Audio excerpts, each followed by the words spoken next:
자, 수업 시작했습니다. 자, 이제 118페이지. 자, 이어서 보겠습니다.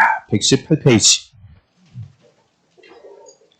정비사업의 시행자에서요. 근데 재개발하고 재건축.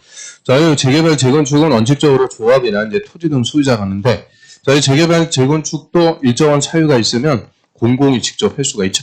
그래서 그거를 공공재개발 또는 공공재건축이라고 해서, 자, 공공이 재개발, 재건축 시행할 수 있는 사유.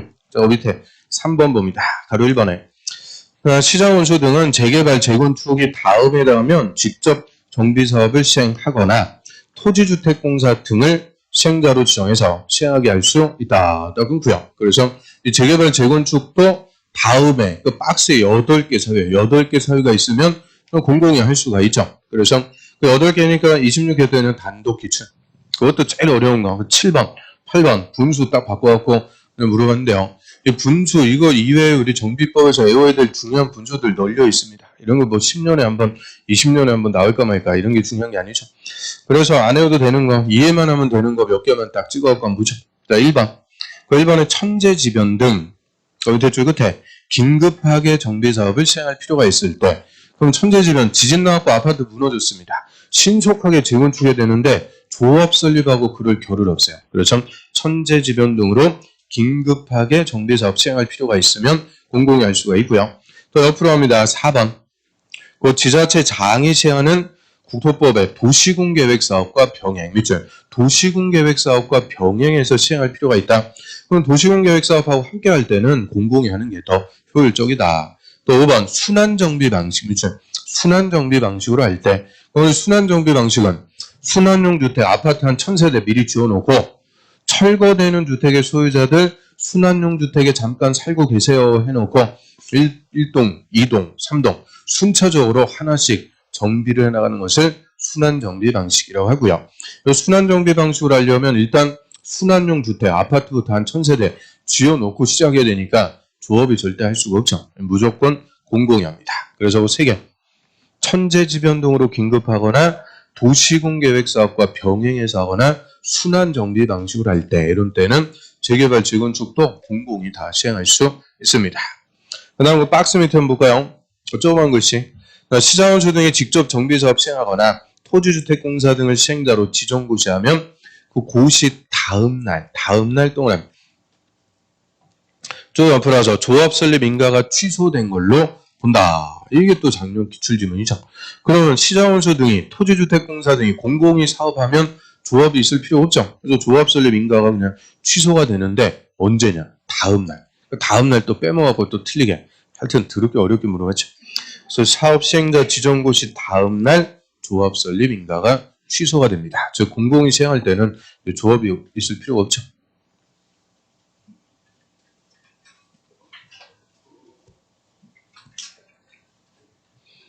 자, 그럼 정비사업의 시행자 이제 크게 3명이 됩니다. 정비사업의 시행자는 먼저 시장원수 등 토지주택공사 등 공공이 시행할 수가 있고요. 자, 무조건 공공이 시행하는 사업이 주거환경 개선사업. 주거환경 사업은 그냥 무조건 공공이 합니다. 그 다음에 재개발하고 재건축 사업은 원칙은 토지 등 소유자 조합 만들어서 조합이 관리 처분 방법을 하죠. 근데 조합 안 만들고 토지 등 소유자가 할 수 있는 사업이 재개발. 이 재개발 사업은 토지 등 소유자 20명 미만이면 그냥 토지 등 소유자 할 수가 있죠. 그래서 정비사업의 시행자는 이렇게 3명입니다. 그리고 시행자하고 공사 계약을 체결해서 정비사업의 공사를 하는 건설회사, 그거를 시공자라고 해요. 시공자. 시공자는 이름대로 공사만 시행하는 건설회사. 그래서 시공자하고 시행자하고 달라요. 시행자는 사업을 자기 이름과 책임으로 처음부터 끝까지 사업을 하는 거고, 시행자하고 공사계약을 체결해서 공사만 하는 건설회사, 시공자라고 하고요. 시행자는 일정한 시기에 의무적으로 시공자를 선정하도록 합니다. 이 시공자의 선정이 늦어져 갖고 사업이 지연되는 경우가 많죠. 다음 페이지 넘겨보시면은 120페이지에 중간에 시공자의 선정, 가로 2번, 그거 봅니다. 시공자는 이제 건설회사 얘기하고요. 원칙적인 시행자가 조합이에요. 그래서 조합부터 보면 조합은 조합 설립 인가 후, 밑줄 조합 설립 인가 후에 조합 총회에서 경쟁 입찰 동락, 경쟁 입찰, 그게 원칙입니다.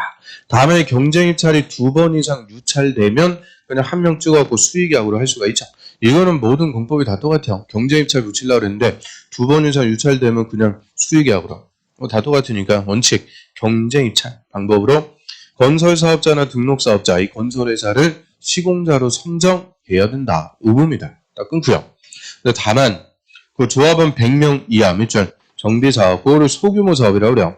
100명 이하 소규모 사업은 총회에서 정관 또는 정관이 정하는 바에 따라 선정할 수 있다. 그래서 조합만 원칙 예외가 그냥 또 나옵니다. 그래서 조합은 일단 조합 설립 인가 후에 시공자 선정이 되는데 원칙은 경쟁입찰. 근데 100명 이하 소규모 사업은 정관이 정하는 바에 따라 알아서 선정할 수가 있고요.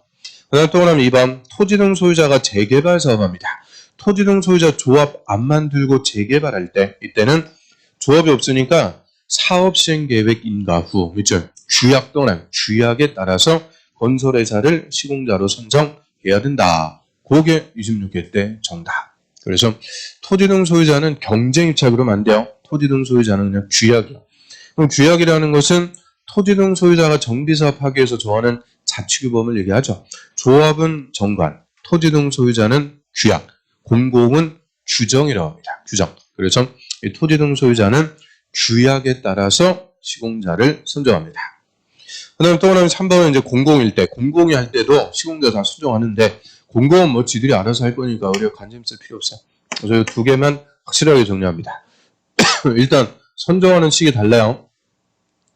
조합은 조합 설립 인가 후에, 토지 등 소유자는 사업 시행 계획 인가 후에 각각 시공자 선정을 해줘야 되고요. 조합은 원칙은 경쟁입찰, 그리고 토지 등 소유자는 규약입니다. 그 다음 옆 페이지로 합니다. 옆 페이지 맨 위에 동그라미 5번. 사업 시행자는 이 선정된 시공자와 공사 계약을 체결할 때는 기존 건물의 철거 공사에 관한 사항도 포함해야 된다. 얘도 그냥 시공자 파트에서 물론 맨날 나오는 거죠. 그럼 기존 건물 철거부터 하고 공사해야 되는데 철거는 딴 사람이 하는 거 아니죠. 다 시공자가 해라. 그래서 시공자하고 계약 체결할 때는 기존 건물 철거 공사도 반드시 포함해갖고 계약하도록 하고요. 그럼 이제 여기서 우리가 주거환경 개선 사업 이거는 이제 빠이빠이 보내주는 거죠. 그러니까 주거환경 개선 사업은 무조건 공공이 4개 자수, 환관, 주된 방법, 수용 방법을 한다. 그럼 공공이 알아서 수용으로 잘 할 거니까 되고 나머지 이제 재개발, 재건축 하려면 토지 등 소유자 조합 만들어서 관리처분 방식으로 시행합니다. 그래서 이해할 절차는 이 조합이 이제 관리처분 방법으로 시행하는 절차가 일반적으로 규정이 되어 있죠.